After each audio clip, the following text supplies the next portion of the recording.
It is an electron deficient species.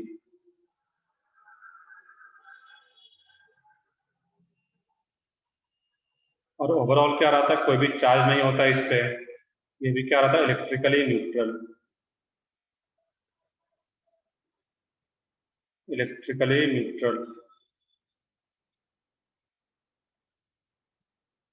ये याद रखना था यहाँ पे। तो यहाँ पे नाइट्रोजन में बस इतना ही जानना है नाइट्रोजन का, देखिए कार्बन में हम लोगों ने बहुत ज्यादा कुछ देखा नहीं था, तो इस तरह नाइट्रोजन में भी देखना है। ये भी क्या होता है, कार्बन का ही नाइट्रोजन इनॉल होगा, दैट मीन्स कार्बन की जगह नाइट्रोजन आ जाता है। ये भी एक इलेक्ट्रॉन डिफिशिएंट स्पीशीज है, इलेक्ट्रिकली न्यूट्रल होता है। और ये भी एक रिएक्शन इंटरमीडिएट है, दैट मीन्स एक दो इंपॉर्टेंट रिएक्शन है जहाँ पे कि नाइट्रोजन इंटरमीडिएट का फॉर्मेशन होता है। तो बाकी जहाँ पे इसका फॉर्मेशन होगा वहां पे हम लोग डिटेल में देखेंगे। अभी सिर्फ इतना ही जानना है, किसी को क्या बोलते हैं हम लोग, नाइट्रीन। आर के जगह एच हो सकता है, ये भी नाइट्रीन है। और ये क्या रहता है, इलेक्ट्रिकली न्यूट्रल है, इलेक्ट्रॉन डिफिशिएंट स्पीशीज है ये। और लास्ट वन था, कार्बन, नाइट्रोजन और बेंजाइन का एक भी क्वेश्चन शीट में नहीं मिलेगा तुम्हें। लास्ट वन है इसमें, बेंजाइन, BENZYNE। ये क्या रहा है, ZYNE, बेंजाइन। अब बेंजाइन जो रहेगा वो बेंजीन के जैसा ही रहता है। बेंजीन में अगर देखें हम लोग यहाँ पे,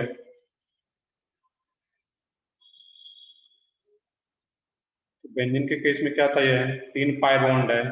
बेंजाइन क्या होता है, तो इसमें एक एक्स्ट्रा पाई बॉन्ड इस टाइप का दिखता है, इस कंपाउंड को बोलते हैं बेंजाइन।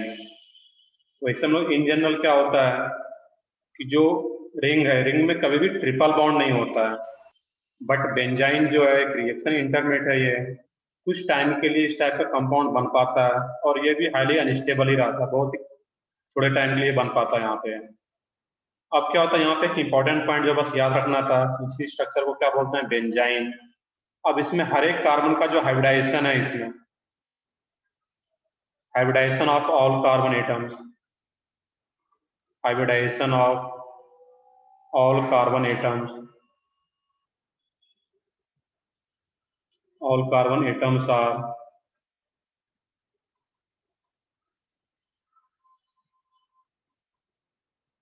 वो sp2 ही रहता है, जैसे कि बेंजीन के केस में रहता था। ये भी sp2 sp2 sp2 sp2। अब जो एक एक्स्ट्रा पाई बॉन्ड दिखा रहे हैं हम लोग, रिंग के बाहर जो एक पाई बॉन्ड दिखा रहे हैं यहाँ पे, ये काफी वीक पाई बॉन्ड होता है, और इसको हम लोग क्या कहते हैं, हम लोग पुअर पाई लिंकेज। ये जो पाई बॉन्ड बन रहा है यहाँ पे, पुअर पाई लिंकेज।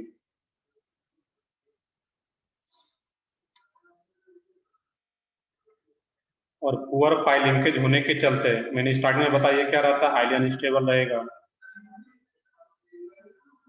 Highly unstable. अब क्या होता है, ये जो पुअर पाई लिंकेज होता है, तो इसको हम लोग एक प्रॉपर पाई बॉन्ड की तरह कंसिडर नहीं करते हैं यहाँ पे, जिसके चलते इसका भी हाइब्रिडाइजेशन क्या आ जाता है, sp2, और इसका भी क्या रहता है, sp2। क्योंकि इतना पुअर रहता है कि इसको हम लोग प्रॉपर पाई बॉन्ड नहीं मान के, बट दिखाना होता है तो इस तरीके से दिखाते हैं।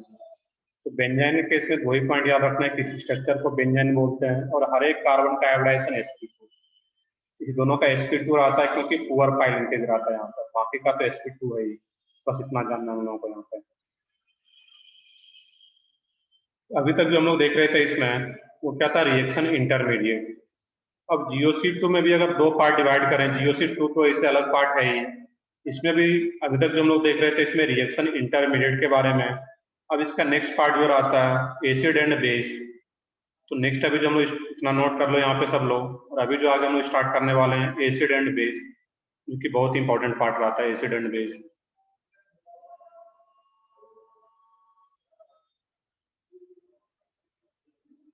तो कार्बन, नाइट्रीन, बेंजाइन का बस जानना था ये होता क्या है, दिखता किस टाइप का, इसका कोई भी क्वेश्चन अपने मॉड्यूल में नहीं है।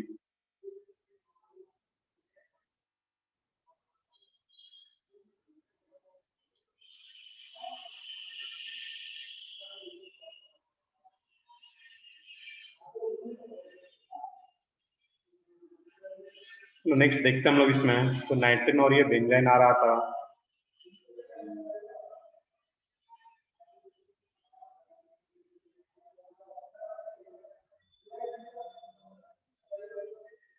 तो हम लोग नेक्स्ट देखते हैं इसमें एसिड एंड बेस।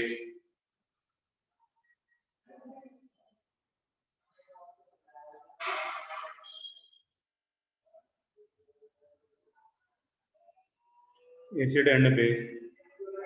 अब ये सब लोग पढ़ रखे हो गए acid and base, ionic equilibrium में भी कुछ पढ़े हो गए, 9-10 से पढ़ते आ रहे होगे एसिड बेस। अब यहाँ पे देखना है कि एसिड और बेस को डिफाइन करने के लिए अलग अलग थ्योरी दिया गया है। फर्स्ट पॉइंट इसमें लिखोगे, इसमें many theories are given, many theories are given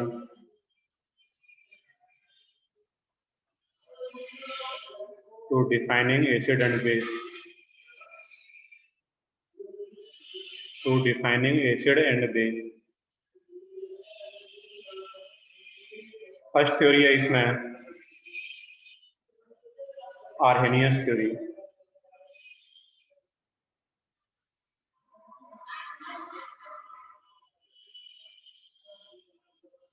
अब देखना है कि आर्हेनियस थ्योरी के अकॉर्डिंग जो आर्हेनियस एसिड होता है, Arrhenius acid,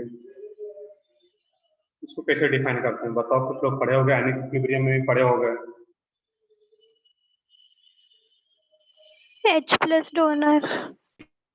H plus donor, सही है। थोड़ा और करेक्ट करो इसमें, क्या होता है इसमें, gives H plus in aqueous solution. बस एक वर्ड ऐड करना था इसमें, इन aqueous solution. Gives H plus, short में मैं लिख देता हूँ डेफिनेशन इसका, gives H plus in aqueous solution.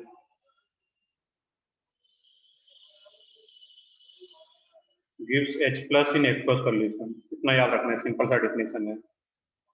इसका एग्जांपल क्या ले सकते हो, इसमें जितना भी एसिड है इसमें HCl हो गया, H2SO4 हो गया, HNO3, जो भी इस कैटेगरी का आ रहा है यहाँ पे है।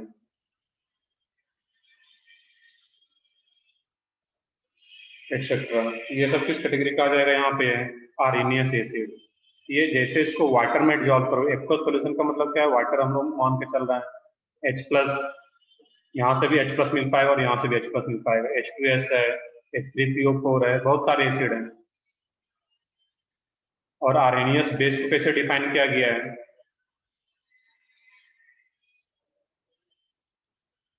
बताओ इसमें Arrhenius Gives base. OH minus in aqueous solution। सही है, बिल्कुल। ये क्या होगा, gives OH minus in aqueous solution,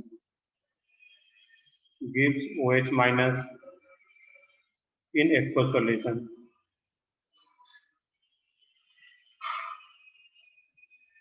यहाँ पे एक्वस सॉल्यूशन ऐड करना रहेगा बस, gives OH minus in aqueous solution. और आर्हेनियस बेस यहाँ पे ऐड कर लेते हैं, वो डिफाइन किसको कर रहे हैं, आर्हेनियस बेस को। यहाँ भी वो आ जाता है, Arrhenius acid and Arrhenius base. तो सिंपल सा है कि आर्हेनियस एसिड क्या होता है, gives H plus in aqueous solution, और Arrhenius base gives OH minus in aqueous solution. इसका एग्जांपल जो रहेगा NaOH, KOH, BaOH ट्वाइस, जो भी आ रहा है यहाँ पे, sodium hydroxide, potassium hydroxide, barium hydroxide, aluminium hydroxide, जहाँ से भी कि OH माइनस इजिली मिल पा रहा है उसको, उसको हम लोग क्या बोल पाएंगे, आर्हेनियस बेस। तो आर्हेनियस थ्योरी के अकॉर्डिंग आर्हेनियस एसिड और बेस को इस तरीके से डिफाइन किया जाता है, NaOH, KOH, BaOH2, LOH twice, aluminium hydroxide भी रहे, ये सब किस कैटेगरी का रहेगा, आर्हेनियस बेस। इसी तरीके से एक फिर आता है लिविस थ्योरी, इतना नोट कर लो, फिर उसको भी देखते हैं कि लिविस थ्योरी के according Lewis acid and Lewis base को कैसे डिफाइन किया गया है। छोटा छोटा डिफिनेशन है, बहुत ही आसान सा पार्ट है ये।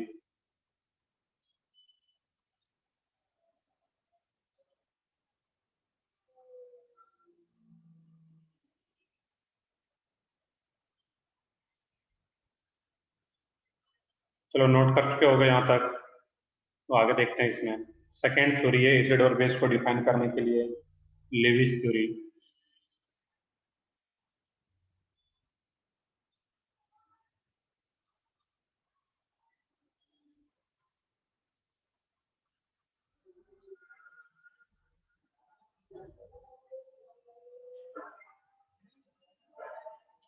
Lewis theory. अब देखना कि लुईस थ्योरी के अकॉर्डिंग यहाँ पे अगर हम लिखें लुईस एसिड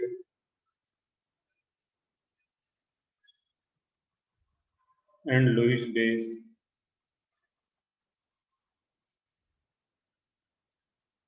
तो लुईस एसिड क्या होता है इसमें भी बताओ, कुछ लोगों को आइडिया हो। Can accept a pair of electrons. सही है बिल्कुल, एक्सेप्ट पेयर ऑफ इलेक्ट्रॉन, ये हम लोग सिंपली बोल सकते हैं कि lone pair acceptor, lone pair acceptor या accept pair of electron, same meaning है वहां पे। लोन पेयर एक्सेप्टर या एक्सेप्ट पेयर ऑफ इलेक्ट्रॉन, और लुईस बेस क्या हो जाएगा फिर, lone pair donor. Lone pair Lone pair. Donor. सही है बिल्कुल, सिंपल सा है। लुईस एसिड क्या होता है, लोन पेयर एक्सेप्टर या एक्सेप्ट पेयर ऑफ इलेक्ट्रॉन, और Lewis base donates pair of electron, या सिंपल वर्ड में बोलो लोन पेयर डोनर, और ये क्या रहता है, लोन पेयर एक्सेप्टर। अब देखना है कि लुईस एसिड के कुछ एग्जांपल्स देखने हैं यहाँ पे, हम लोग डिफिनेशन देख लिए एक साथ, यहाँ पे है नीचे examples of Lewis acid, examples of Lewis acid.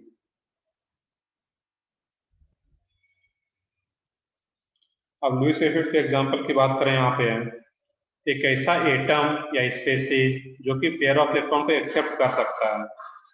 जैसे कि हम लोग सिंपल अगर बात करते हैं यहाँ पे, हम लोग एक ऑक्सीजन एटम भी हो, ऑक्सीजन एटम और सल्फर अगर आ रहा है यहाँ पे, इसको एग्जांपल इस टाइप से लिख सकते हैं यहाँ पे, एग्जांपल्स ऑफ लुईस एसिड का फर्स्ट टाइप का जो एग्जांपल रहेगा इसमें, एन एटम और molecule having electron deficient, an atom और molecule an atom or molecule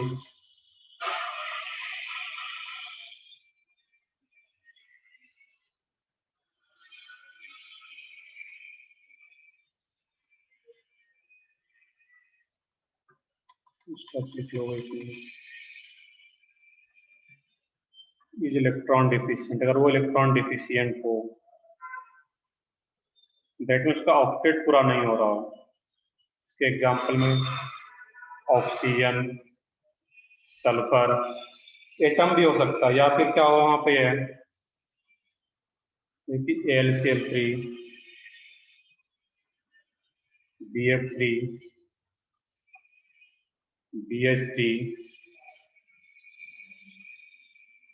CH2, CCl2 etcetera. अब इसको सोचना है कि ऑक्सीजन लुईस एसिड की कैटेगरी में क्यों रहता है। ऑक्सीजन के पास टोटल वैलेंस इलेक्ट्रॉन क्या होता है, 6। ये भी एक पेयर ऑफ इलेक्ट्रॉन एक्सेप्ट कर सकता है और completing octet, that means oxygen भी जो है वो किस कैटेगरी का रहेगा, Lewis acid. Similarly sulphur.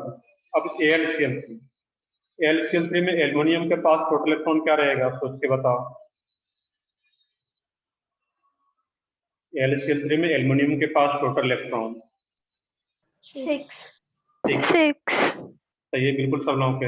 Aluminium का खुद का इलेक्ट्रॉन क्या होता है, 3, और 3 बॉन्ड बना रहा है, दैट मीन शेयरिंग करके, तो टोटल इलेक्ट्रॉन 6। BF3 में टोटल इलेक्ट्रॉन क्या रहेगा, 6. 6. तो ये सब लोगों के। सिमिलरली BH3 में टोटल इलेक्ट्रॉन क्या रहेगा, 6। 6. ये कार्बन आ रहा है, कार्बन का हम लोगों ने देखा था यहाँ पे। 4। नहीं, कार्बन के पास टोटल इलेक्ट्रॉन जब बोला जाए, देखो यहाँ पे CH और ये 2 इलेक्ट्रॉन तो दिखाया जा रहा है अलग से, तो 2 इलेक्ट्रॉन यहाँ पे कार्बन का खुद का, और 2 बॉन्ड बना रहा है शेयरिंग करते हैं। तो मैंने बताया था जब टोटल इलेक्ट्रॉन पूछा जाए कभी, तो टोटल इलेक्ट्रॉन में शेयरिंग वाला इलेक्ट्रॉन भी कार्बन का काउंट करना है। तो 2 तो बॉन्ड खुद ही इसका इलेक्ट्रॉन था जो बॉन्ड बना रहा है, तो 2 बॉन्ड दैट मीन्स 4 इलेक्ट्रॉन, और 2 इलेक्ट्रॉन इधर दिखाया गया है, दैट मीन्स के पास भी क्या रहेगा, 6 इलेक्ट्रॉन। तो कार्बन भी है तो उसके पास टोटल 6 इलेक्ट्रॉन आ रहा है, और इसके पास तो 6 इलेक्ट्रॉन है ही ऑक्सीजन और सल्फर का। ये भी क्या होगा, पेयर ऑफ इलेक्ट्रॉन एक्सेप्ट कर पाएगा यहाँ पे। तो सिंपल सा एक ऐसा स्पेसीज जो कि क्या हो, इलेक्ट्रॉन डिफिशियंट, ऑक्टेट पूरा नहीं हो, वो क्या कर सकता है, पेयर ऑफ इलेक्ट्रॉन को एक्सेप्ट कर पाएगा, और पेयर ऑफ इलेक्ट्रॉन को एक्सेप्ट कर पाएगा, दैट मीन्स वो लुईस एसिड के कैटेगरी में आ जाएगा। अब इसमें सेकंड टाइप है एग्जांपल लुईस एसिड का ही, इसमें वो सेकंड टाइप का एग्जांपल हो positively charge species, positively charge species.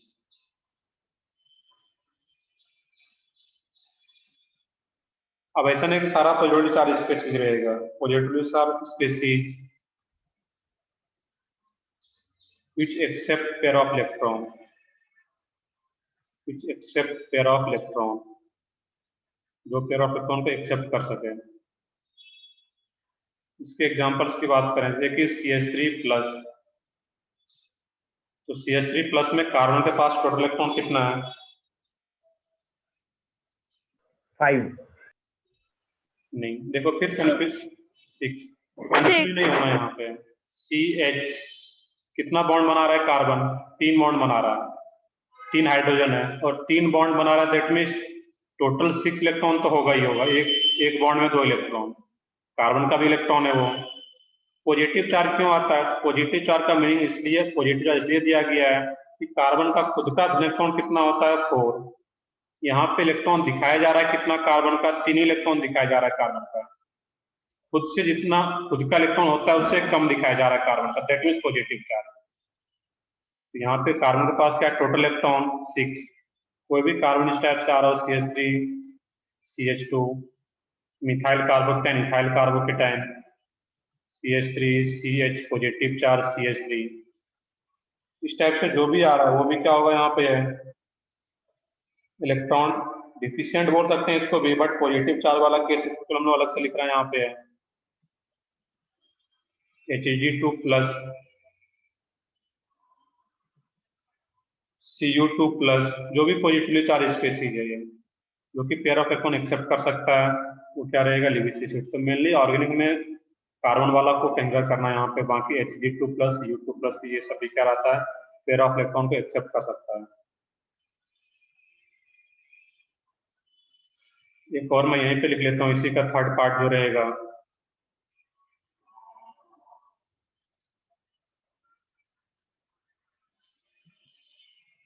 Third type example Lewis acids का ही। स्पेसीज हैविंग वैकेंट p और d ऑर्बिटल, स्पेसीज हैविंग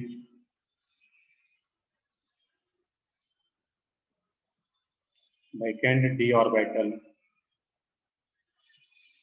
अब जो कुछ स्पेसीज आ रहा है जैसे कि SiF4, SiF4,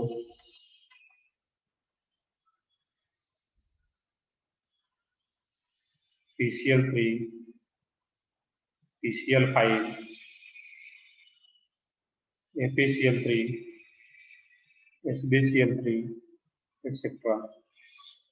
ये सब जो भी आ रहा है यहाँ पे ऑक्टेट तो पूरा है, बट सिलिकॉन किस पीरियड का एलिमेंट है? या फास्फोरस थर्ड पीरियड का एलिमेंट है। इसके पास वैकेंट d ऑर्बिटल रहता ही रहता है। कोई भी एलिमेंट अगर थर्ड या उससे हायर पीरियड का एलिमेंट है, उसके पास वैकेंट d ऑर्बिटल होगा ही होगा। और वैकेंट d ऑर्बिटल है तो अपने वैकेंट d ऑर्बिटल में वो पेयर ऑफ इलेक्ट्रॉन को एक्सेप्ट कर सकता है, लोन करके एक्सेप्ट कर सकता है। दैट मीन्स ये सब भी एग्जाम्पल किस कैटेगरी का होगा? यहाँ पे लिविस एसिड का एग्जाम्पल्स रहेगा। मान लीजिए 3 टाइप का एग्जाम्पल आता है, पॉजिटिव चार्ज स्पेसीज वाला, या फिर इलेक्ट्रॉन डिफिशिएंट जिसका ऑक्टेट पूरा नहीं है, या फिर वैकेंट d ऑर्बिटल ऑक्टेट तो पूरा है बट उसके पास वैकेंट d ऑर्बिटल होने के चलते वो पेयर ऑफ इलेक्ट्रॉन को एक्सेप्ट कर सकता है। दैट मीन्स ये सब भी लिविस एसिड का एग्जाम्पल हो पाएगा।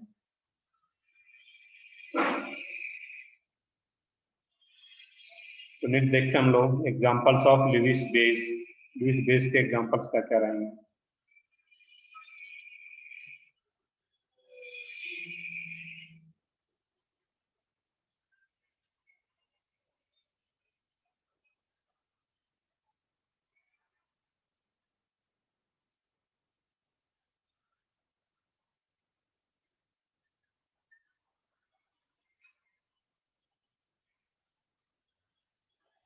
तो नोट कर चुके होंगे, नेक्स्ट देखते हैं examples of Lewis base.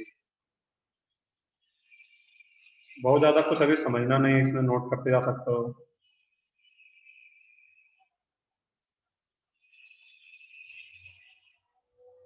Examples of Lewis base.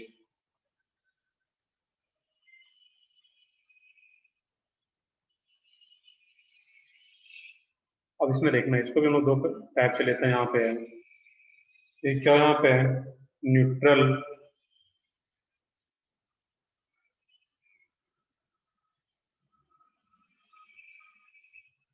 Lewis base आ रहा है। इसमें एग्जांपल्स की बात करें हम लोग यहाँ पे, ऑलरेडी मैंने ऊपर लिख रखा है, water, H2O, NH3,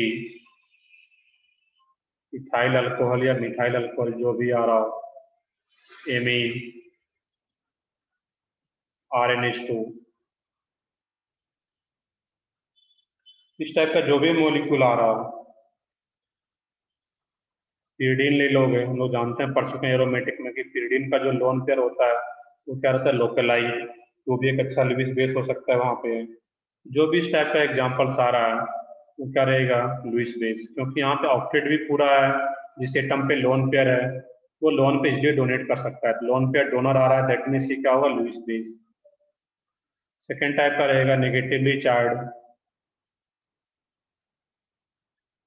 negatively charge में क्या रहेगा, इसी में अब क्या बन जाए, OH माइनस, CH3 माइनस। अब यहाँ पे अंडरस्टूड है कि माइनस का मतलब क्या, यहाँ पे एक लोन पेयर भी है इस केस में, NH2 माइनस।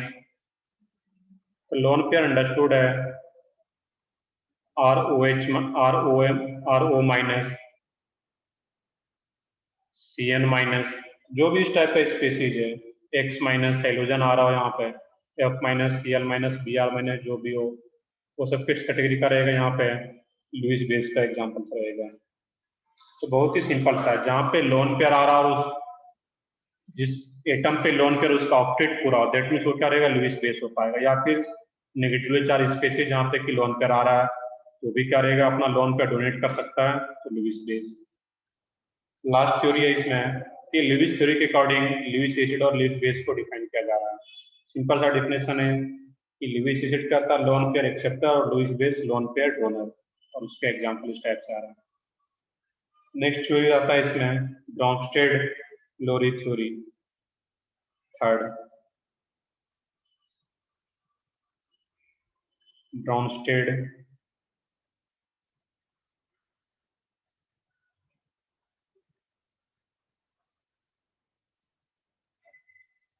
थ्योरी। अब इस थ्योरी के अकॉर्डिंग बताओ इसमें एसिड और बेस को कैसे डिफाइन किया गया है, पता है कि नहीं को? चलो मैं बताता हूँ इसमें। तो ब्रॉन्स्टेड एसिड जो रहता है इसमें सिंपल सा है, प्रोटॉन डोनर, प्रोटॉन, और मैंने बताया था पिछले लेक्चर में प्रोटॉन क्या होता है, H प्लस डोनर, और जो बेस रहता है ये क्या रहेगा, प्रोटॉन H प्लस एक्सेप्टर। अब यहाँ पे कंफ्यूज नहीं होना, पहला वाला जो केस था, आरएनएस वाला केस था, वो क्या था, वो भी गिव्स H प्लस, बट वो H प्लस कहाँ पे देता था, एक्वस सॉल्यूशन में। ब्रॉन्स्टेड लोरी थ्योरी के अकॉर्डिंग क्या है, एसिड बेस कैसे डिफाइन किया गया है कि ब्रॉन्स्टेड एसिड जो है प्रोटॉन H प्लस को हम लोग क्या बोलते हैं, प्रोटॉन, मैंने डिटेल में एक दिन बताया भी था, क्योंकि H प्लस के पास कोई इलेक्ट्रॉन नहीं है, कोई न्यूट्रॉन नहीं है, सिर्फ प्रोटॉन एक रहा था, दैट मीन्स को क्या बोलते हैं, प्रोटॉन। H प्लस डोनर और H प्लस एक्सेप्टर, यहाँ पे एक्वस सॉल्यूशन लगाने की कोई जरूरत नहीं है यहाँ पे। अब इसका भी एग्जांपल अगर हम लोग देखें, यहाँ पे देख लोगे यहाँ पे कि कोई भी इस टाइप का अगर आ रहा है यहाँ पे HA,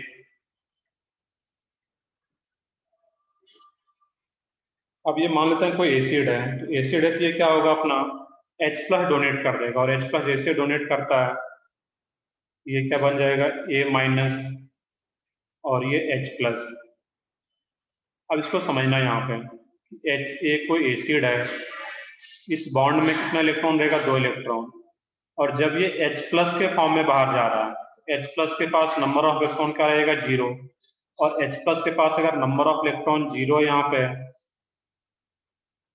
दैट मीन्स इस बॉन्ड का जो इलेक्ट्रॉन है, इस बॉन्ड का दोनों इलेक्ट्रॉन कहाँ पे आ गया होगा, A पे, H प्लस, और जब ये दोनों इलेक्ट्रॉन A पे आ गया तो A पे कौन सा चार्ज आएगा, नेगेटिव चार्ज, 2 इलेक्ट्रॉन दिखाना होगा इस बॉन्ड का दोनों इलेक्ट्रॉन, उसी को यहाँ पे दिखाया जा रहा है, A माइनस और ये H प्लस।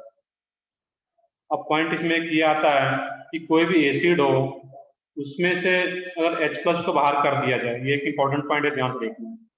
HA को हम लोग क्या एज्यूम कर रहे हैं, कोई एसिड है, और किसी एसिड में से अगर H+ को बाहर कर दिया जाए, उसके बाद जो स्पीशीज बनता है उसको बोलते हैं हम लोग कंजुगेट बेस। तो क्या बोलते हैं हम लोग? Conjugate base. मैं फिर से रिपीट कर रहा हूँ कि कोई भी एसिड हो, उसमें से अगर H+ को रिलीज कर दिया जाए, हटा दिया जाए, तो उसके बाद जो स्पीशीज बनता है उसी को क्या बोलते हैं हम लोग? कंजुगेट बेस, जो भी एनायन बनता है। अब इसको एक एग्जाम्पल से अगर हम लोग समझें, और कोई भी अगर हम मान लेते हैं कोई भी बेस हो, एक अलग से एग्जाम्पल अगर हम लोग देख लें यहाँ पे ही, कोई भी बेस हो, उसका एग्जाम्पल हम लोग मान लेते हैं कि B- हो। हम लोग रियल एग्जाम्पल में देखेंगे, अभी B- यहाँ पे आ रहा है, इसको हम लोग क्या मानना है? बेस। अब ये क्या करे, यही बेस जब H+ को एक्सेप्ट कर लेता है, यहाँ पे बेस का डिफिनेशन क्या था ब्रॉन्स्टेड बेस का? Proton acceptor, H+ acceptor. और यही बेस जब H+ को एक्सेप्ट कर लेता है, H+ के पास एक भी इलेक्ट्रॉन नहीं है। अभी B के पास एक pair of electron with negative charge है, ये अपना पेयर ऑफ इलेक्ट्रॉन H+ को डोनेट कर देता है, और जैसे इसको डोनेट करता है तो ये BH बॉन्ड बना लेगा यहाँ पे। तो किसी भी बेस में अगर H+ को ऐड कर दिया जाए तो उसके बाद जो स्पीशीज बनता है उसको बोलते हैं हम लोग कंजुगेट एसिड। तो क्या बोलना हम लोग? Conjugate acid. फिर से मैं रिपीट कर देता हूँ स्टार्टिंग से।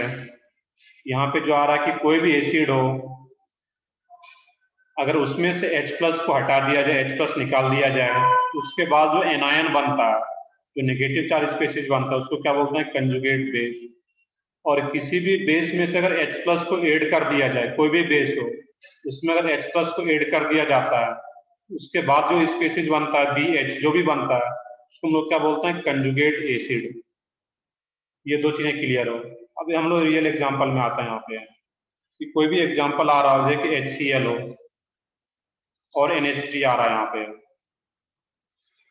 और हम लोग जानते हैं कि HCl क्या एक एसिड है। अगर ये एक एसिड है तो ब्रॉन्स्टेड एसिड के अकॉर्डिंग ये क्या किस नेचर का रहेगा? H+ donor, proton donor, H+ को रिलीज करेगा ये। और जैसे ये एसिड अगर H+ को रिलीज करता है, वैसे भी जानते हैं HCl है, H+ रिलीज करेगा ये। और जैसे ये H+ को रिलीज करता है यहाँ पे, तो क्लोरीन पे कौन सा चार्ज आता है? माइनस, क्योंकि अंडरस्टूड है कि H+ के फॉर्म में बाहर जा रहा है, और H+ के पास एक भी इलेक्ट्रॉन नहीं है, तो HCl का जो बॉन्ड का जो दोनों इलेक्ट्रॉन है वो क्लोरीन पे आ जाएगा, Cl-। अब वही H+ जो बाहर गया है, वही H+ अब कहाँ पे जाएगा? बाहर तो घूमता नहीं रहेगा, तो वही H+ जो NH3 का लोन पेयर है ये, तो NH3 उस H+ को एक्सेप्ट कर लेता है, और जब NH3 इस H+ को एक्सेप्ट कर लेगा, वो क्या बन जाता है? NH4+।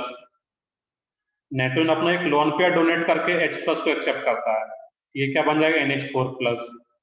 और यहाँ पे हम लोग NH3 H+ को एक्सेप्ट कर रहा है, दैट मीन हम लोग इसको क्या बोलेंगे? बेस। अब देखना है कि ये जो एसिड है, तो HCl से ये Cl- बन रहा है, तो Cl- को हम लोग क्या बोलेंगे? बताओ इसमें। conjugate base. Conjugate base. सही है, बिल्कुल, कंजुगेट बेस। कंजुगेट बेस हम लोग शॉर्ट में बोलते भी है Cb, और कंजुगेट एसिड को क्या बोलेंगे हम लोग शॉर्ट में? Ca, conjugate acid. तो यहाँ पे Cl- क्या बन गया? Conjugate base. और ये NH4+ क्या बन गया? Conjugate acid. सही है, कंजुगेट एसिड। तो सिंपल सा थ्योरी है, कोई भी एसिड अगर H+ को रिलीज करता है तो उसके बाद जो बनने वाला एनायन है उसको कंजुगेट बेस, और कोई भी बेस अगर H+ को एक्सेप्ट करके बन रहा है उसको क्या बोलना है फिर हम लोग? Conjugate acid. ये एसिड बेस एक रिएक्शन टाइप का हो गया कि एसिड H+ को रिलीज कर रहा है और जो बेस है वो H+ को एक्सेप्ट करता है। एक एग्जाम्पल और इसका मैं यहीं पे ले लेता हूँ, यहाँ पे फिर क्लियरली पता चलता है। अब मान लो कोई दो वाटर मॉलिक्यूल ही है, H2O, और दो वाटर मॉलिक्यूल अगर आ रहा है तो यही जो आपस में रिएक्ट करता है, तो मान लेते हैं कि ये क्या हो, एक एसिड की तरह एक्ट करेगा और एक बेस की तरह एक्ट करता है। एसिड दोनों की तरह एक्ट कर पाता है, वो सिचुएशन पर डिपेंड करता है। अब एसिड अगर इसको एसिड मान रहे हैं, उसका जब H+ बाहर जाएगा तो वो क्या बन जाएगा? उसमें OH- हाइड्रोक्साइड आयन, और जब इसी वाटर का H प्लस ये दूसरा वाला जो वाटर जो बेस की तरह एक्ट कर रहा है वो जब एक्सेप्ट कर लेगा तो वो क्या बन जाएगा? H3O plus. H3O plus hydronium ion, इसका नेम ही नोट कर लोगे, हाइड्रोनियम आयन, और ये हाइड्रोक्साइड आयन। तो यहाँ भी इस एसिड के रेस्पेक्ट में देखें तो ये क्या बन गया यहाँ पे? Conjugate base. और इस बेस के रेस्पेक्ट में देखें, इस बेस के रेस्पेक्ट में ये जो बन जा रहा है ये क्या बन जा रहा है? H प्लस को एक्सेप्ट कर रहा है, that means conjugate acid. I hope ये चीजें क्लियर हुआ होगा सब लोगों को यहाँ पे कि ब्रॉन्सेट एसिड और बेस क्या रहता है यहाँ पे। इस टाइप का जो भी एग्जांपल है उसमें सोच सकते हैं, जिसमें कि एक एसिड की तरह एक्ट करता है और एक बेस की तरह एक H प्लस को रिलीज करेगा और एक H प्लस को एक्सेप्ट करेगा यहाँ पे। तो ये अभी तो हम लोग थ्योरी देख रहे थे लिविस एसिड लिविस बेस के अकॉर्डिंग। ये एसिड बेस का अलग अलग थ्योरी था, पहला था आरेनियस थ्योरी, सेकेंड था लुईस थ्योरी और थर्ड वन ब्रॉन्सेट लोरी थ्योरी। नेक्स्ट पार्ट है इसमें कि एसिडिक स्ट्रेंथ, ये तुम लोग बेसिक चीजें देख रहे थे अलग से। तुम लोगों में जो क्वेश्चन है वहां पे जो टॉपिक होगा सेक्शन में लिखा होगा वो acidic strength and basic strength. तो कोई भी अगर एसिड है तो उसका हम लोग एसिडिटी कैसे कंपेयर करते हैं, कौन सा ज्यादा स्ट्रॉन्गर एसिड होगा और कौन सा वीक होगा, ये कंपेयर करना है। तो नेक्स्ट रीडिंग डालोगे, यहाँ तक नोट कर चुके हो गए या नोट कर लो पहले इसको। तो जो अभी तक ये बेसिक चीज आ रहा था एसिड बेस का जो क्वेश्चन वाला पार्ट है, ये तो 9th-10th की बात कर रहे थे अभी हम लोग। अब जो हम लोग पढ़ेंगे यहाँ पे एसिडिक स्ट्रेंथ, वो फिर जियोसिटो का एक्चुअल पार्ट रहेगा। एसिडिक स्ट्रेंथ,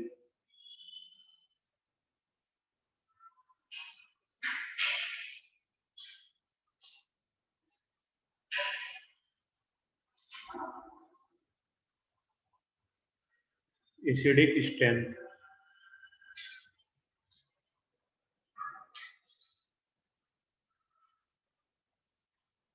आवाज तो प्रॉपर आ रही है सब लोगों को, कोई दिक्कत तो नहीं किसी तरह का? No, sir. चलो ठीक है। नेक्स्ट रीडिंग डालोगे एसिडिक स्ट्रेंथ, और ये सबसे इंपॉर्टेंट पार्ट रहता है यहाँ पे।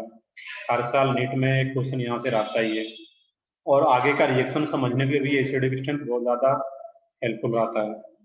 अब एसिडिक स्ट्रेंथ को यहाँ पे अगर देखें हम लोग तो सबसे पहले मैं एक एग्जांपल लेता हूँ। HA कोई एसिड है और कोई भी एसिड अगर HA आ रहा है यहाँ पे, अब इसमें क्या करते हैं हम लोग, H प्लस को अगर बाहर कर दिया जाए इसमें, H प्लस को जब बाहर कर देंगे ये क्या बन जाएगा? A माइनस और H प्लस।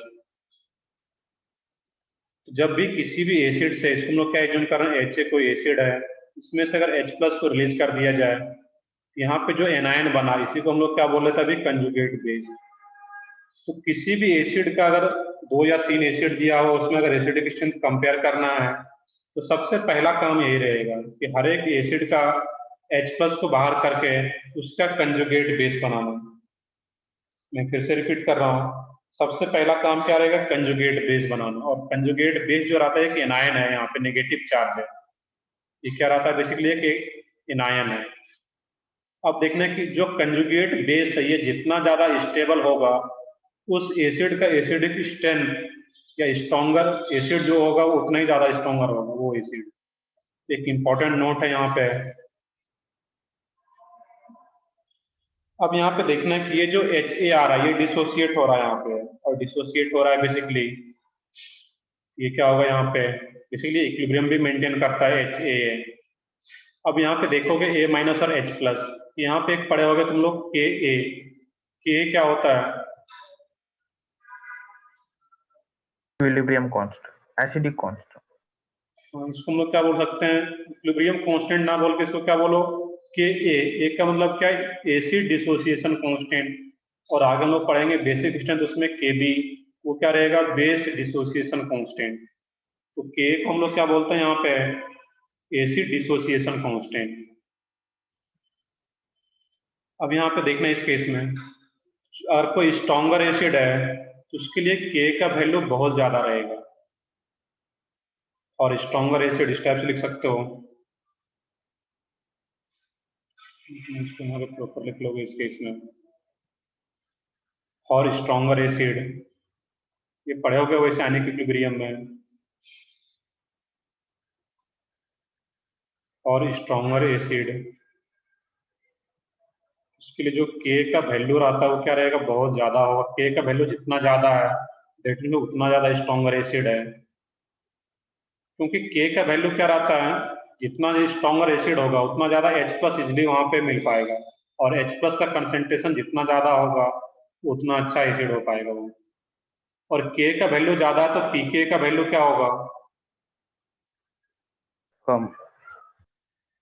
ऐसा कुछ पढ़े हो गया कि K का वैल्यू ज्यादा है तो उसका उल्टा क्या होता है, pK, तो pK का वैल्यू कम। ये एक इम्पॉर्टेंट पार्ट है, इसको नोट करना है कि कोई भी स्ट्रॉन्गर एसिड है उसका K का जो वैल्यू रहता है वो क्या रहेगा, उसमें ज्यादा रहेगा, और K का वैल्यू ज्यादा है तो pK का वैल्यू कम। तो ये भी हम लोग को बोल सकते हैं कि अगर pK कम है दैट मीन्स वो एक स्ट्रॉन्गर एसिड है। हाँ, अब देखना था यहाँ पे नोट जो लिखना था हम लोगों को कि एसिडिक स्ट्रेंथ जो डिपेंड करता है, acidic strength directly proportional to stability of conjugate base,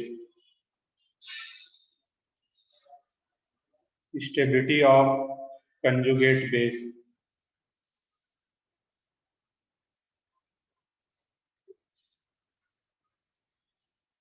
बस एक ये पॉइंट याद रखना है तुम लोगों को, ये जो नोट मैंने लिखा है अभी, पूरे एसिडिक स्ट्रेंथ में सिर्फ एक यही पॉइंट याद रखना है, जितना भी हम लोग आगे क्वेश्चन करें अगले 2 लेक्चर तक। Acidic strength directly proportional to stability of conjugate base. ये जो कंजुगेट बेस बन रहा है ये जितना ज्यादा स्टेबल बनेगा वो एसिड उतना ही स्ट्रॉन्गर हो पाता है, क्योंकि अगर ये स्टेबल बन रहा है इजिली H+ को रिलीज कर देगा, क्योंकि H+ को रिलीज करने के बाद ये अगर स्टेबल बनता है इजिली बनना चाहेगा और इजिली H+ को रिलीज करता है, और जितना इजिली H+ को रिलीज करता है दैट मीन्स वो उतना ही स्ट्रॉन्गर एसिड होगा, H+ आयन का कंसंट्रेशन उतना ही ज्यादा हो पाता है। तो जब भी एसिडिक स्ट्रेंथ को कंपेयर करेंगे कंजुगेट बेस पहले बनाएंगे और कंजुगेट बेस का स्टेबिलिटी कंपेयर करेंगे, जो तुम लोग पीछे उसका लॉजिक पढ़ चुके हैं कैसे कंपेयर करते हैं स्टेबिलिटी। नेक्स्ट है इसमें फैक्टर्स अफेक्टिंग एसिडिक स्ट्रेंथ, हम लोग बेसिक चीजें देख लेते हैं, किन किन फैक्टर पे एसिडिक स्ट्रेंथ डिपेंड करता है वो देखना है। Factors affecting acidic strength, factors affecting acidic strength.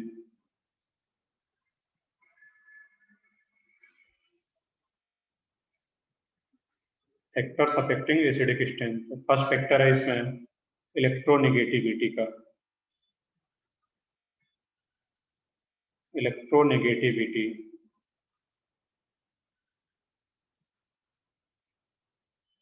Short में इसी को क्या लिखते हैं, EN। अब इसको समझना है यहाँ पे, चलो मैं एक पॉइंट पहले लिख देता हूँ उसके बाद एग्जांपल करते हैं यहाँ पे कि के लिखा मैंने स्टार्टिंग में लिख रखा है कि के का वैल्यू ज्यादा है दैट मीन क्या होगा, स्ट्रॉन्गर एसिड होगा। तो K directly proportional to stability of conjugate base, stability of conjugate base, conjugate base जितना ज्यादा स्टेबल होगा उसका के का वैल्यू उतना ही ज्यादा होगा। और इलेक्ट्रोनेगेटिविटी की बात कर रहे हैं, यहाँ पे क्या रहता है, electronegative of atom having negative charge, electronegativity of atom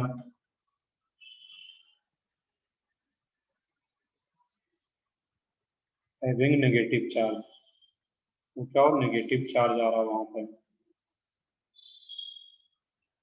अब इसका एक एग्जांपल यहाँ तक नोट करो, इसका एक एग्जांपल मैं आगे बताता हूँ यहाँ पे K directly proportional to stability of conjugate base, और कंजुगेट बेस ज्यादा कब स्टेबल होगा, electronegativity of atom having negative charge. इस पॉइंट का मीनिंग ये है कि एक पॉइंट हम लोग पीछे पढ़े थे कि नेगेटिव चार्ज किस एटम पे ज्यादा स्टेबल होता है, लेस इलेक्ट्रोनेगेटिव एटम पे या मोर इलेक्ट्रोनेगेटिव एटम पे।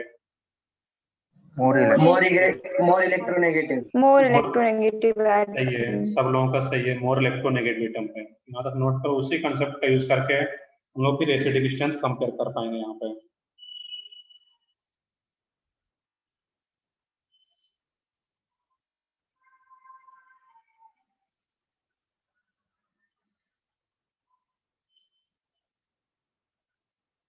चलो देखते हैं आगे हम लोग यहाँ पे नेक्स्ट पॉइंट, इसी में एग्जांपल में फर्स्ट एग्जांपल इसका CH4 हो, मीथेन हो, अमोनिया हो, वाटर हो और HF हो। इसमें पूछा जाए कि चारों में से स्ट्रॉन्गर एसिड कौन सा और चारों में कंपेयर करना है।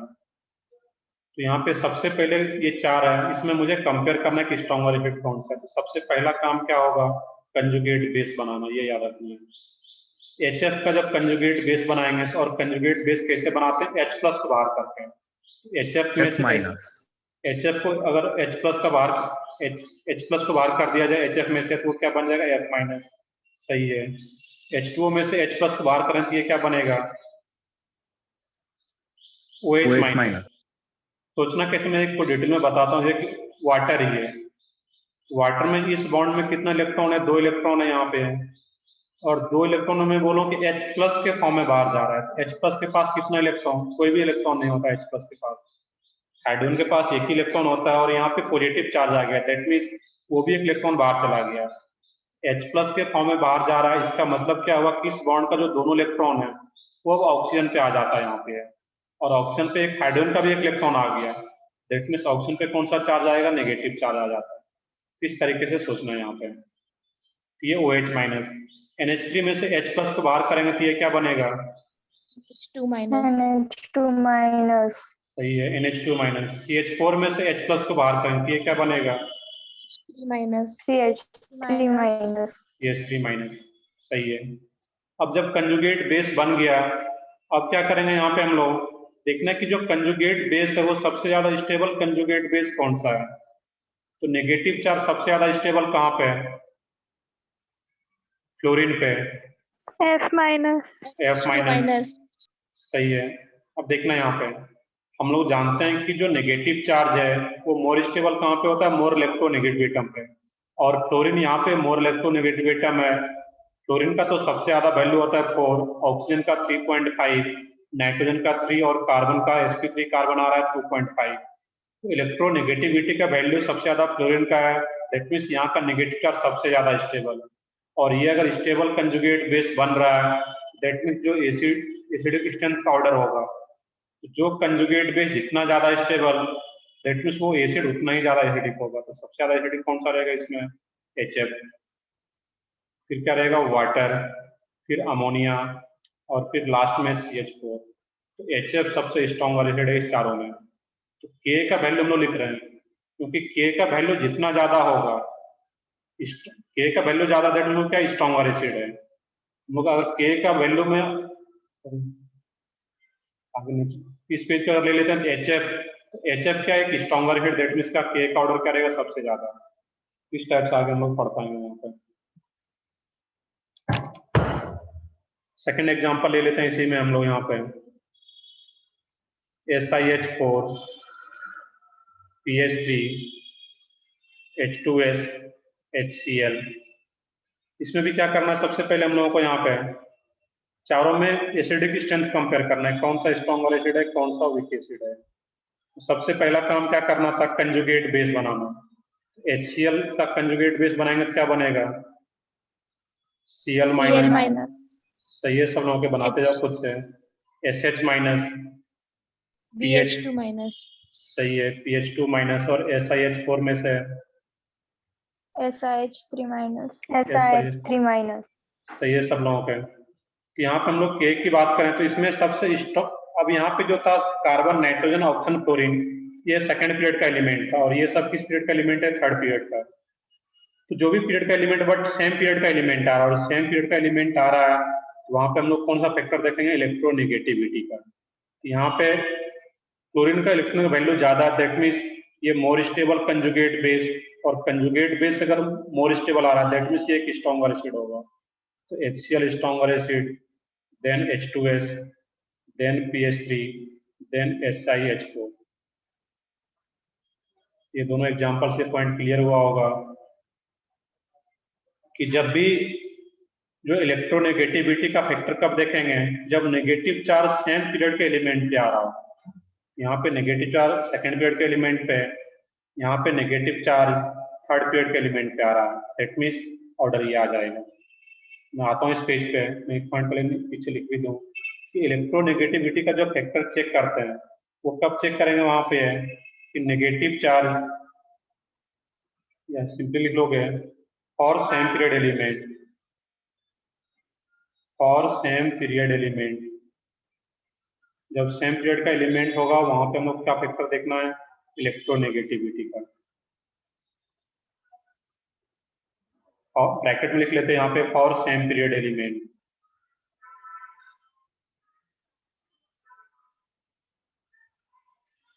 बाकी से एग्जांपल को नोट कर लो यहाँ पे। सेकंड फैक्टर और भी ज्यादा इंपॉर्टेंट है इसका। सेकंड फैक्टर आता है साइज का।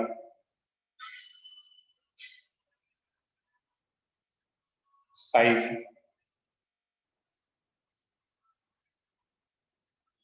अब इसको पहले एग्जांपल में समझते हैं हम लोग साइज का फैक्टर। एक एग्जांपल अगर इस टाइप से आ रहा है कि HF है, HCl है, HBr हो और HI, यहाँ पे इस चारों में कंपेयर करना है।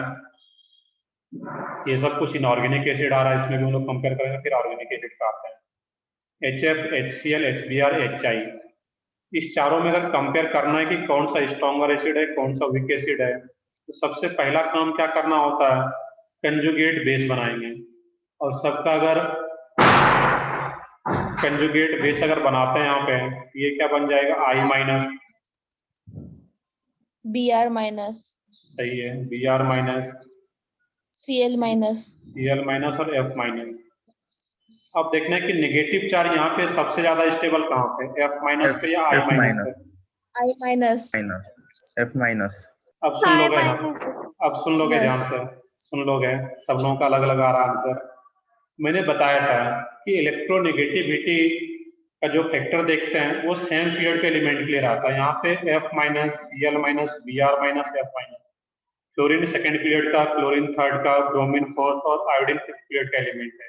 ये डिफरेंट पीरियड का एलिमेंट है यहाँ पे। तो जब डिफरेंट पीरियड का एलिमेंट होगा वहां पर हम लोग देखते हैं कि लार्जर साइज पे अगर नेगेटिव चार्ज है वो ज्यादा स्टेबल है। ये पॉइंट याद करो, ऐसा भी पॉइंट हम लोग पीछे पड़े हुए हैं कि नेगेटिव चार्ज अगर लार्जर साइज एलिमेंट पे हो, और वो लार्जर साइज वाला फैक्टर कब देखते हैं, साइज का फैक्टर कब देखते हैं, जब वो डिफरेंट पीरियड का एलिमेंट हो। डिफरेंट पीरियड या फिर क्या हो, सेम ग्रुप का बोल सकते हैं, और सेम ग्रुप एलिमेंट, और सेम ग्रुप एलिमेंट। यहाँ पे जो नेगेटिव चार्ज है I माइनस का, I का साइज लार्जर है, that means negative charge I minus पे ज्यादा स्टेबल है, और I माइनस ज्यादा स्टेबल कंजुगेट बेस आ रहा है, दैट मीन्स यहाँ पे जो एसिडिक स्ट्रेंथ का ऑर्डर रहेगा, जो K का वैल्यू होगा, स्ट्रॉन्गर एसिड जो होगा वो क्या रहेगा, HI सबसे stronger acid, than HBr, than HCl, than HF। यहाँ पे इसको ध्यान से करना रहेगा इस क्वेश्चन को। बच्चे एग्जाम में गलती करते हैं कि इलेक्ट्रोनेगेटिविटी वाला फैक्टर सोच लेते हैं कि F माइनस ज्यादा स्टेबल रहेगा इलेक्ट्रोनेगेटिविटी से, जो कि यहाँ पे रॉन्ग हो जाता है। यहाँ पे डिफरेंट पीरियड का एलिमेंट है या सेम ग्रुप का बोल लो, जब भी सेम ग्रुप का एलिमेंट होगा वहाँ पे साइज का फैक्टर देखते हैं, और लार्जर साइज आइटम पे नेगेटिव चार्ज ये ज्यादा स्टेबल, दैट मीन्स ये ज्यादा एसिडिक होगा, HI स्ट्रॉन्गर एसिड होता है, than HBr, than HCl, than HF, इस टाइप से ऑर्डर रहेगा। कुछ और एग्जांपल देखें हम लोग। H2O और H2S, इस दोनों में एसिडिक स्ट्रेंथ कंपेयर करना है यहाँ पे। PHOH और PHSH, एग्जांपल और ले लेता हूँ मैं यहाँ पे। NH3, इसको बाद में लेते हैं हम लोग यहाँ पे, इस दोनों में पहले कंपेयर करो यहाँ पे। H2O और H2S में से ज्यादा एसिडिक कौन सा होगा, सोच के बताओ। H2S, H2S. सही है, बिल्कुल H2S. सही है सब लोगों के। वो क्या रहेगा, H2S का K का वैल्यू क्या होगा, ज्यादा रहेगा H2O से। सोचने का तरीका क्या था कि H2O एक एसिड है, H प्लस को बाहर करेंगे एक कंजुगेट बेस क्या बनेगा, OH माइनस। H2S में से H प्लस को बाहर करो, कंजुगेट बेस क्या बनेगा, SH माइनस।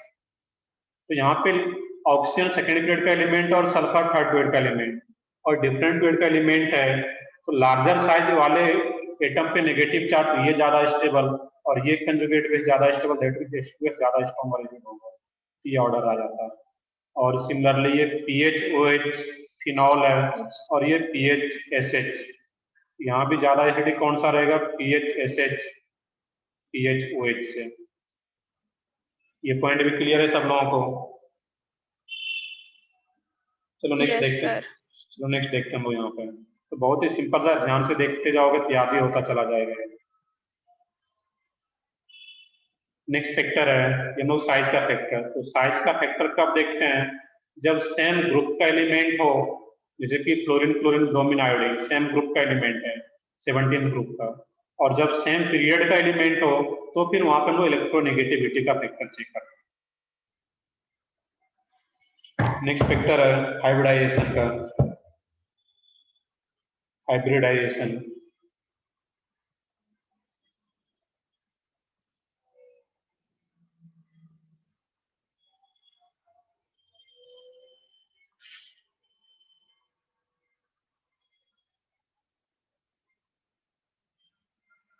हाइब्रिडाइजेशन का अब इस केस में यहाँ पे हम लोग चेक करते हैं stability of conjugate base.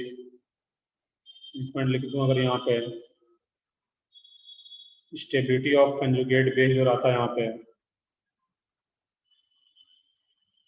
Aromatic, और वो आ रहा है, फिर बाकी sp carbon, then sp2, then sp3, इस टाइप से रहता है यहाँ पे। अब इस केस में एक एग्जांपल से स्टार्ट करें। इसका मीनिंग हम लोग ऊपर वाले जो लिखे हैं इसका मीनिंग क्या रहेगा, ये ग्रेटर सिंबल है, देखते हैं उसका मीनिंग। अब यहाँ पे देखोगे CH3 CH3 CH2 double bond CH2 और HC triple bond CH। Question NEET 2017 का आया हुआ यही सेम क्वेश्चन। इथेन, इथिन और इथाइन, इस तीनों में एसिडिक स्ट्रेंथ कंपेयर करना है यहाँ पे।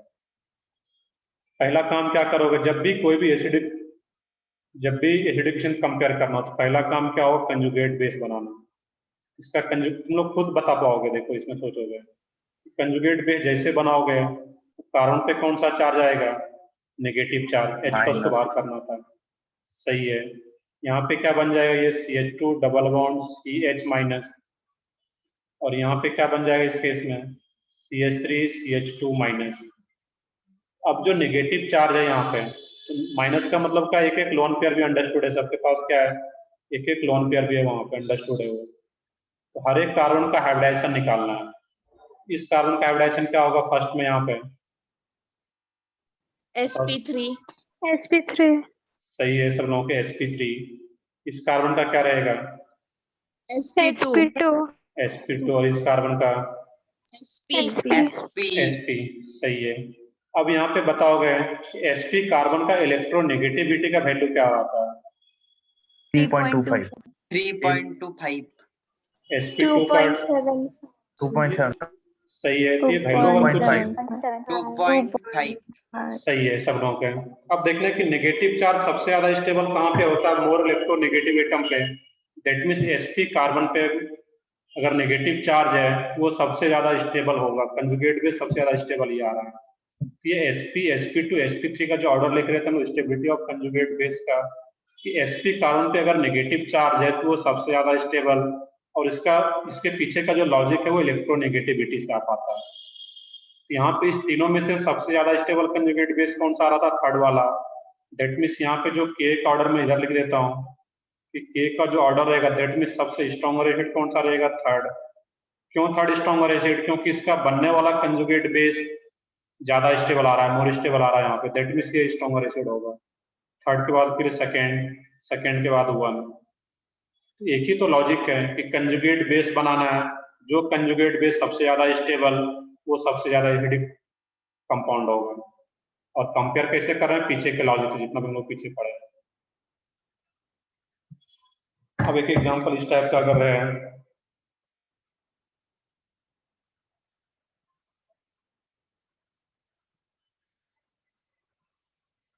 CH3 C triple bond CH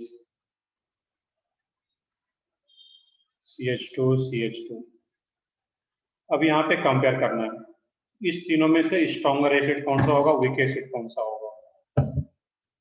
यहाँ पे हम लोग कंपेयर करें, पहला काम क्या रहेगा, यहाँ पे सेम, इसमें से क्या करेंगे हम लोग H प्लस को बाहर करेंगे। अब देखना है इसमें कौन सा H प्लस बाहर जाए, यहाँ पे भी H है, इधर भी H है, इधर भी H है, और यहाँ पे दो दो H है। तो मैं यहाँ का जो दो H है इसका एक H बाहर करके बताता हूँ, वहीं का क्यों बाहर कर रहे हैं हम लोग H।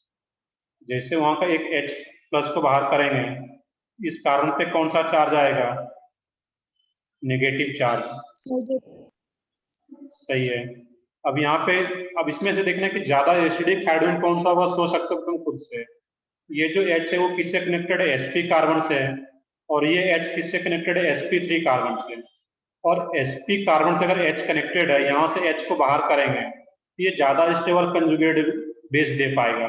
दैट मीन्स ये ज्यादा एसिडिक हाइड्रोजन होगा, तो यहाँ का ही H प्लस बाहर करेंगे हम लोग कंपेयर करने के लिए। CH3 C triple bond C minus, ये क्या होगा? C minus. सिमिलरली यहाँ पे इसका जब कंजुगेट बेस बनाएंगे CH2 double bond CH minus. अब देखना कि सेकंड और थर्ड में तो क्लियर है कि सेकंड पे sp कार्बन पे नेगेटिव चार्ज, तो ये ज्यादा स्टेबल, तो सेकंड ज्यादा एसिडिक होगा थर्ड से। फर्स्ट के बारे में क्या सोचोगे कि फर्स्ट में जो कंजुगेट बेस बन रहा है ये कैसा स्पेसीज है? ये कंजुगेट बेस जो बना है Aromatic. Aromatic. एरोमेटिक, हम लोग पीछे पढ़ चुके हैं, कैसे चेक करते हैं तो वो चेक कर सकते हो कि ये एक एरोमेटिक स्पेसीज बन जाता है। और हम लोग जानते हैं कि अगर एरोमेटिक कोई कंपाउंड बन रहा है दैट मीन वो बहुत ज्यादा स्टेबल होता है। इसलिए मैंने लिखा था अगर कोई कंजुगेट बेस एरोमेटिक आ रहा है तो बहुत ज्यादा स्टेबल होगा, दैट मीन उसका जो स्टेबिलिटी रहता है बहुत ज्यादा है। दैट मीन्स इससे जो जिस एसिड का ये कंजुगेट बेस है वो एसिड भी क्या होगा? स्ट्रॉन्गर हो पाता है। दैट मीन्स फर्स्ट सबसे ज्यादा, फिर सेकंड और थर्ड, इस टाइप से ऑर्डर आ जाता है एसिडिक स्ट्रेंथ का। आई होप ये पॉइंट भी क्लियर हुआ होगा तुम लोगों को इसमें कि एरोमेटिक जब भी आता है तो उसमें थोड़ा चेक करना पड़ेगा कि एरोमेटिक बन रहा है या नहीं बन रहा है वहां पे। तो इसी H प्लस को इसलिए बाहर कर रहे थे, जब इस H प्लस को बाहर करते हैं तो एरोमेटिक बनता है। तो दैट मीन्स यही जो H रहता है एसिडिक होता है, बाकी यहाँ का जो एक H है वो एसिडिक नहीं हो पाता यहाँ पे। इस तरीके से हम लोग चेक कर पाते हैं एसिडिक स्ट्रेंथ। नेक्स्ट फैक्टर है इसमें, एक सिंपल सा क्वेश्चन पहले बताओ इसमें मिसलेनियस टाइप का है इसमें कि HF हो, वाटर हो और HC ट्रिपल बॉन्ड CH हो, इस तीनों में से स्ट्रॉन्गर एसिड कौन सा रहेगा? बताओ इसमें सोच के। अच्छा, अब देखो इसमें सोचना कैसे है, तुम लोग खुद सोचोगे। पहला काम क्या है? कंजुगेट बेस बनाना। इसका जब कंजुगेट बेस बनाओगे, ये अभी हम लोगों ने देखा है HC triple bond C minus, किसी भी एक H प्लस को इसको या इधर H प्लस को बाहर कर दोगे। इसका कंजुगेट बेस बनाओगे तो OH माइनस, इसका कंजुगेट बेस बनाओगे तो F माइनस। और यहाँ पे फ्लोरीन ऑक्सीजन कार्बन सब सेम पीरियड का एलिमेंट है, तो यहाँ पे हम लोग इलेक्ट्रोनेगेटिविटी का फैक्टर देख पाएंगे। ऑक्सीजन का वैल्यू क्या रहा था इलेक्ट्रोनेगेटिविटी का? अभी हम लोगों ने देखा था 3.25। चलो सही आ रहे हैं। आयुष के 1 2 3 ऑर्डर आ रहा है। वाटर में OH माइनस बन रहा है, तो OH माइनस में ऑक्सीजन का क्या रहा था वैल्यू इलेक्ट्रोनेगेटिविटी का? 3.5, और क्लोरीन का तो सबसे ज्यादा 4। तो नेगेटिव चार्ज सबसे ज्यादा स्टेबल कहाँ पे होगा? मोर इलेक्ट्रोनेगेटिविटम पे, जो कि क्या रहा है यहाँ पे? F minus. दैट मीन्स सबसे ज्यादा स्टेबल HF, ये F minus, that means stronger acid HF, फिर स्ट्रॉन्गर एसिड रहेगा H2 और लास्ट में HC ट्रिपल बॉन्ड CH। यहाँ पे क्या करना था? तीनों का कंजुगेट बेस बनाना था, और उसके बाद जैसे कंजुगेट बेस बनाओगे उसके बाद तुम्हें कुछ क्लिक करेगा कि यहाँ पे negative charge different electronegative atom पे आ रहा है, ये sp कार्बन पे, ये ऑक्सीजन पे, ये फ्लोरीन पे। इलेक्ट्रोनेगेटिविटी वाले फैक्टर्स हम लोग चेक कर पाते हैं यहाँ पे। साथ में हाइब्रिडाइजेशन भी आ रहा है sp कार्बन है। इस टाइप का जो भी क्वेश्चन है उसको सोच सकते हो। नेक्स्ट फैक्टर आता है इसमें इलेक्ट्रॉनिक इफेक्ट का, फोर्थ फैक्टर। यहाँ तक नोट कर चुके होंगे सब लोग। तो जो नेक्स्ट फैक्टर है वो क्या रहा था? Electronic effect.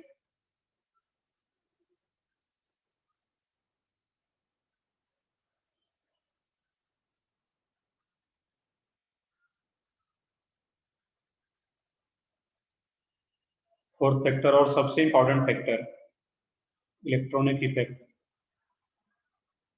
नाम सुने कभी इलेक्ट्रॉनिक इफेक्ट का? ये सबसे स्टार्टिंग में GOC1 का जो हेडिंग हम लोग डाले थे वही था इलेक्ट्रॉनिक इफेक्ट, और इलेक्ट्रॉनिक इफेक्ट को हम लोग दो पार्ट में डिवाइड कर रहे थे, परमानेंट इफेक्ट और टेम्पोररी इफेक्ट। और टेम्पोररी इफेक्ट में जो एक पार्ट था इलेक्ट्रोमेरिक इफेक्ट, वो बहुत ज़्यादा इंपॉर्टेंट नहीं होता, उसका कोई भी क्वेश्चन नहीं है। तो जब रिएक्शन पढ़ेंगे तो फिर वहाँ पे इलेक्ट्रोमेरिक आता है, ये इलेक्ट्रॉनिक इफेक्ट है। तो इलेक्ट्रॉनिक इफेक्ट अगर बोल रहे हैं तो जितना भी इफेक्ट हम लोग पढ़े थे, inductive effect, mesomeric effect, hyper conjugation effect, सारा इफेक्ट आ जाता है इसमें। अब देखने के अगर कोई इलेक्ट्रॉनिक इफेक्ट आ रहा है तो Ka directly proportional to stability of conjugate base. Conjugate base जितना ज़्यादा स्टेबल होगा उसके लिए K का वैल्यू उतना ही ज़्यादा रहता है, स्टेबिलिटी ऑफ कंजुगेट बेस। और कंजुगेट बेस एक टाइप का है क्या, वो नेगेटिव चार्ज होता है, एक तरह का एनायन है वो। Stability of conjugate base bracket में एनायन, उस एनायन को अगर नेगेटिव चार्ज है किसी भी एटम पे, कंजुगेट बेस आ रहा है अगर, तो उसको स्टेबलाइज करने वाला ग्रुप कौन कौन सा होगा, -I और -M, क्योंकि ये दोनों कैसा ग्रुप होता है, एक्सेप्टर ग्रुप, विड्रॉइंग ग्रुप है वहां पे। और इसके अलावा +I +M और हाइपर कंजुगेशन अगर कनेक्टेड है जो कि डोनर ग्रुप होता है, तो वो क्या करेगा, उसको डिस्प्लाइज करता है कंजुगेट बेस को। ये एक इंपॉर्टेंट पॉइंट है यहाँ पे। सिंपल सा कि -I -M कैसा ग्रुप है, एक्सेप्टर ग्रुप, और एक्सेप्टर ग्रुप अगर आ रहा है तो कंजुगेट बेस को स्टेबलाइज करता है, क्योंकि पहले से एनायन है, नेगेटिव चार्ज है वहां पे, तो इलेक्ट्रॉन डेंसिटी ज्यादा है, तो एक्सेप्टर ग्रुप उसको स्टेबलाइज करता है। और कोई भी अगर डोनर ग्रुप होगा तो उसको डिस्प्लाइज करेगा, क्योंकि पहले से इलेक्ट्रॉन ज्यादा है तो और कोई इलेक्ट्रॉन लेना चाहेगा, और फिर भी अगर दिया जा रहा होगा इलेक्ट्रॉन थ्रू +I +M और हाइपर कंजुगेशन से, दैट मीन्स वो डिस्प्लाइज हो पाएगा वहां पे। तो जैसा कि हम लोग कार्बन आयन में पढ़े थे, वहां भी एनायन था कार्बन आयन, तो सेम लॉजिक यहाँ पर भी अप्लीकेबल होगा। इसके एक दो एग्जाम्पल अगर हम लोग देख लें यहाँ पे,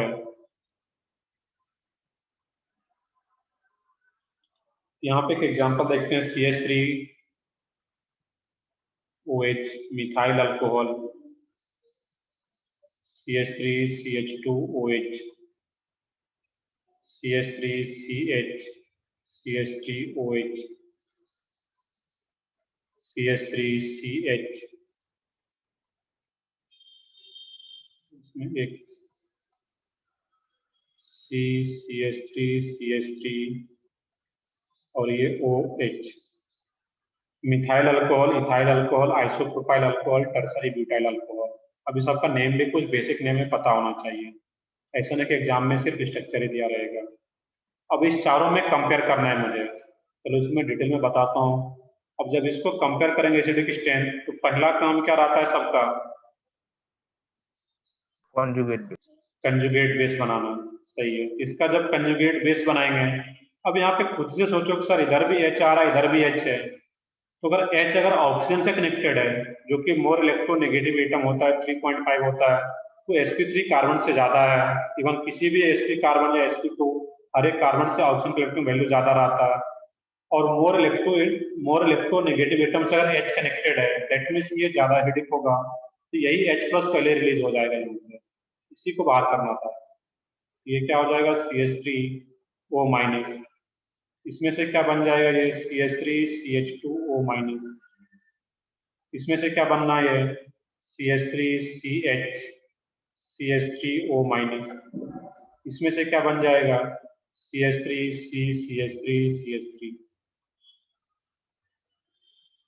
अब हर केस में बना करके नहीं सोचना, वो मन में भी सोच लोगे कि H+ बाहर चला गया, हर जगह क्या रहेगा, नेगेटिव चार्ज आ गया होगा, और हर जगह अगर नेगेटिव चार्ज आ रहा है, अब देखना है कि इस O- के लिए जो कंजुगेट बेस बना, इसमें CH3 ग्रुप कनेक्टेड है, मिथाइल है, यहाँ पे इथाइल आ रहा है, आइसोप्रोपाइल है, और इसमें फिर टर्सरी ब्यूटाइल ग्रुप आ रहा है यहाँ पे। इस O- के लिए जो CH3I ग्रुप है, ये CH3 कौन सा नेचर का ग्रुप रहता है, +I, सही है बिल्कुल। ये भी +I, ये भी +I, ये भी +I और ये भी +I, जो भी अल्काइल ग्रुप है वो +I तो शो करेगा ही करेगा। और एनायन है तो हाइपर कंजुगेशन यहाँ पे होता है। अब देखने किस केस में प्लस आई सबसे ज्यादा किसका होता है, CH3 का या टर्सरी ब्यूटाइल वाले का प्लस आई नेचर? टर्शरी।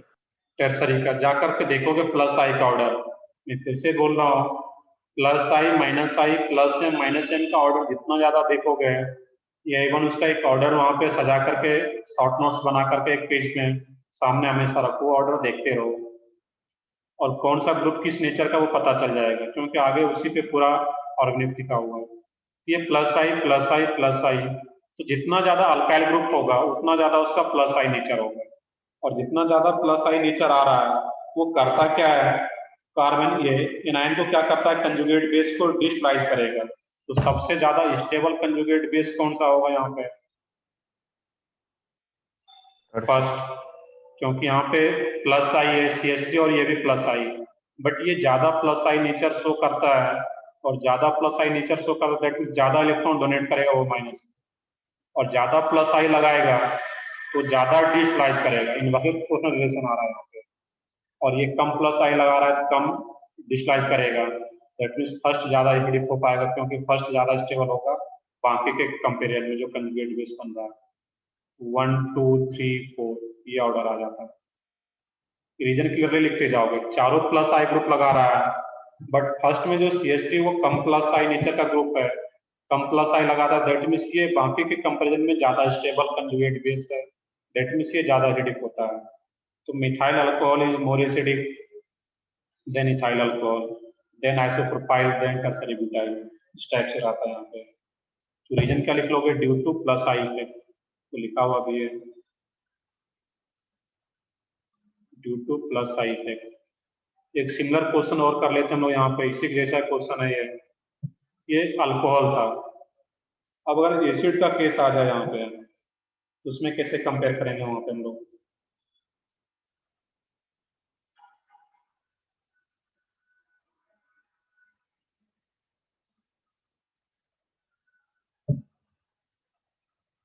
तो नेक्स्ट देखते हैं इसमें हम लोग, नेक्स्ट एग्जांपल,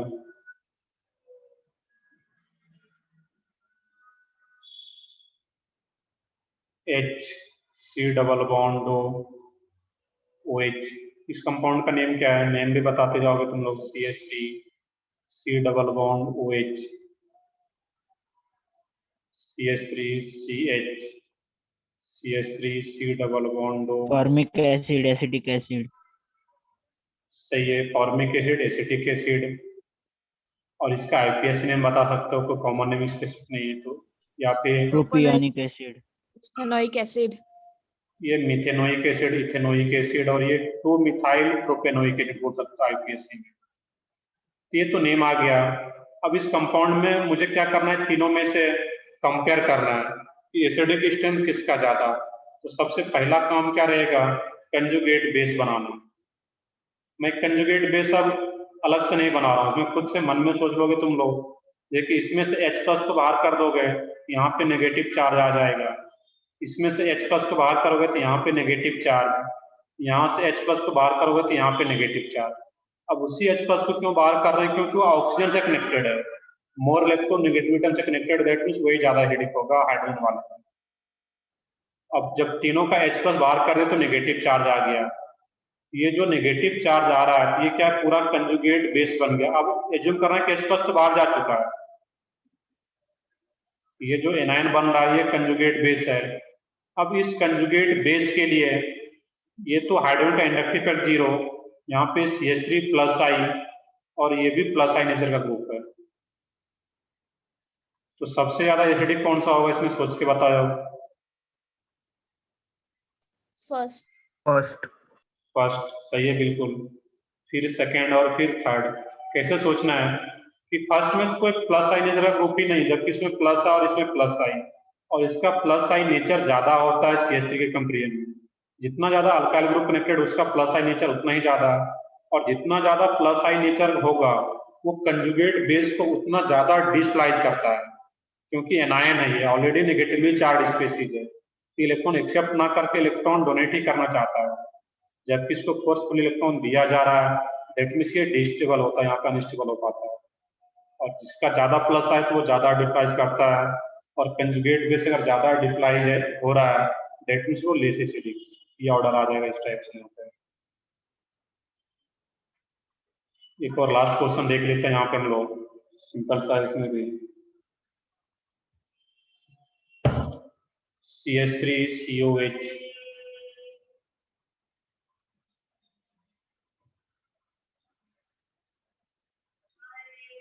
स्टेप्स देखना था इसमें, CH2Cl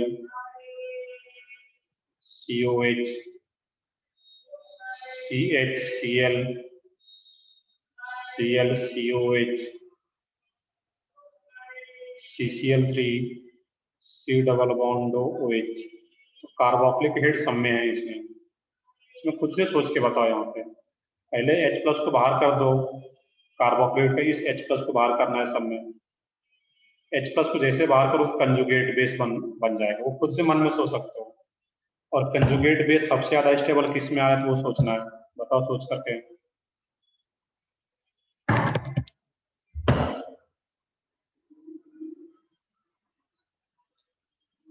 इसमें देखो मैं बताता हूँ इसमें यहाँ पे। अब यहाँ पे CH3 है, ये किस नेचर का ग्रुप होगा इस कंजुगेट बेस के लिए? यहाँ पे प्लस आई, सब में पहले कंजुगेट बेस बन चुका है, ये सोचना है यहाँ पे। H प्लस को बाहर करके O minus O minus O minus O minus conjugate base बन चुका है। अब क्या करोगे इसमें? यहाँ पे ये प्लस आई, अब यहाँ पे एक क्लोरीन है, सही है 4321 सलोनी का आंसर सही आ रहा है। बाकी सब लोग भी सोच सकते हो कि क्लोरीन कौन सा इफेक्ट लगाता है, माइनस आई। इसमें एक माइनस आई है, इसमें दो माइनस आई ग्रुप है, यहाँ पे CCl3 है, तो कार्बन तो है 3 Cl है, इसका माइनस आई नेचर और भी ज्यादा होगा ओवरऑल। ये माइनस आई, ये भी ओवरऑल माइनस आई, ये भी माइनस आई। इस कंजुगेट बेस के लिए सबसे ज्यादा माइनस आई कौन लगाएगा? CCl3। और ये अगर ज्यादा ओवरऑल माइनस आई नेचर आ रहा है यहाँ पे, दैट मीन्स सबसे ज्यादा स्टेबलाइज करेगा फोर्थ को, कंजुगेट बेस जो आ रहा है फोर्थ का, सबसे ज्यादा एसिडिक कौन सा रहेगा? 4 3 2 और 1 तो डिस्लाइज करेगा, CH3 है ये तो इलेक्ट्रॉन देने वाला ग्रुप है यहाँ पे, ये तो सबसे लास्ट में। तो जितना ज्यादा स्ट्रॉन्गर माइनस आई कनेक्टेड होगा इस कंजुगेट बेस से, इस कंजुगेट बेस है यहाँ पे, उतना ही वो ज्यादा एसिडिक हो पाता है। तो ऑर्डर क्या रहेगा? 4 3 2 1, इस तरीके से सोचना है। तो इसका रीजन क्या है? माइनस आई। जितना ज्यादा माइनस आई इफेक्ट होगा उतना ही वो क्या होगा उसमें, ज्यादा स्टेबल कंजुगेट बेस, और ज्यादा stable conjugate base that means more acidic. I hope ये पॉइंट भी क्लियर हुआ होगा यहाँ तक। नेक्स्ट क्लास में वो इसी को आगे बढ़ाएंगे, इसी को आगे कंटिन्यू करेंगे इसमें।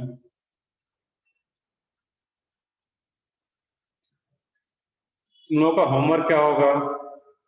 तो होमवर्क हम लोग कल ही क्लास है, तो कल के क्लास में हम लोग डिस्कस करेंगे, क्योंकि बहुत दिनों से डिस्कशन नहीं हो रखा है। तो GOC1 वाला जो पार्ट है उसका जो 2 सेक्शन था, हाइपर कंजुगेशन और एरोमेटिक वाला, एक्सरसाइज 1 का, GOC1 का एक्सरसाइज 1 का 2 सेक्शन, सेक्शन डी और सेक्शन ई, जो भी एक एरोमेटिक और हाइपर कंजुगेशन का 2 सेक्शन था। और इसमें से GOC2 में से भी 3 सेक्शन करना है, सेक्शन F, सेक्शन G और सेक्शन H। एक में होगा तुम्हारा कार्बोकेटायन, फ्री रेडिकल और कार्बन आयन। ये तुम्हारा होमवर्क है, कल का क्लास होगा। बाकी लोग ये भी होगे, जो लोग नहीं किए हो इसको आज बैठ करके कर लोगे पूरा। और फिर मैं रिपीट करता हूँ कि जब भी क्वेश्चन करने बैठो ऑर्गेनिक का, उससे अगर 2 घंटे पढ़ रहे हो, ऑर्गेनिक को टाइम दे रहे हो, तो 1 घंटे तो रिवाइज में दो और 1 घंटे में फिर तुम्हारा सॉल्व हो जाएगा। ऑर्गेनिक में कोई कैलकुलेशन नहीं है, इसका क्वेश्चन करने के तुम्हें बहुत ज्यादा टाइम देने की जरूरत नहीं है। बट पहले अच्छे से रिवाइज कर लोगे लेक्चर नोट्स को, जो भी मैंने नोट्स लिखाया है, जो नोट तुम खुद बनाए होगे नोट्स, और अच्छे से रिवाइज करोगे तो इसके बाद फिर क्वेश्चन तो अपने आप बनेगा। ये ध्यान रखना है यहाँ पे। हम लोग कल के लेक्चर में इसको हम लोग डिस्कस करेंगे।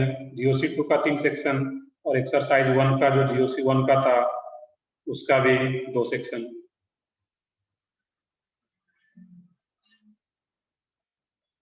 चलो ठीक है, बाकी लोग नेक्स्ट क्लास में कंटिन्यू करते हैं।